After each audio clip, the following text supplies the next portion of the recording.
The agricultural sector was one of the areas that received special attention during Finance Minister Uhuru Kenyatta's maiden budget on 11th June last year. The sector, which is a key driver of the economy, was allocated 3 billion shillings out of the 22 billion shillings set aside for various projects under the economic stimulus package. A huge portion of this money was committed to expand the acreage under irrigation farming after the sector was badly hit by a long drought, occasioning an acute food crisis. Irrigation is the way forward. It's the only assured way of us having food security in this country. Overall, over 40,000 acres of land was put under irrigation through the expansion of existing schemes and rehabilitation of other idle projects. Under the project, 9 schemes including Bura, Tana Delta, Perkera, Weiwei, Mwea, Ahero, West Kano, Bunyala and Southwest Kano were expanded. The whole irrigation scheme, which collapsed over 20 years ago, was also revived.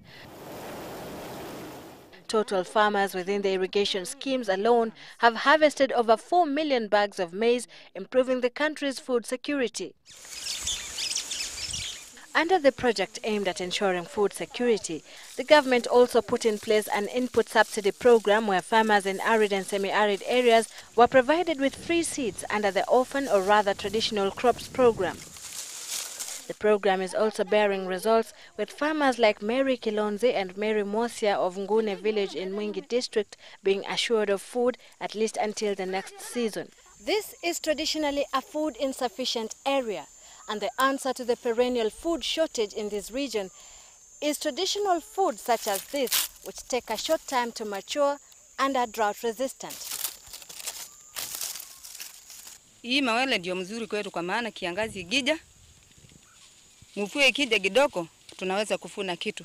The project, which has transformed former food scarce areas to becoming food secure, has also acted to improve household incomes. The government's intention to stimulate agricultural productivity and ensure food security has, however, not been without hiccups. After the bumper harvest, farmers had been left to contend with the problem of managing post-harvest losses due to lack of adequate storage facilities, while still farmers, especially in the irrigation schemes, still cannot access markets to sell their crop. Hatutoi nje kwa ajili tunangojea serikali. Sasa hiyo serikali imekuwa hatuoni wote. In other areas like Okambani, farmers are also counting losses after most of their produce was contaminated with the poisonous aflatoxin due to poor storage. They intervened on the production side, but they forgot that it doesn't end there. Until the food reaches the table, we will not say that we have succeeded. What was initially thought to be the solution to Kenya's food security problem is now threatening to be a tale of wasted opportunities. Farmers are now projected to lose at least 2.8 million out of the 4 million bags of maize harvested through the intervention.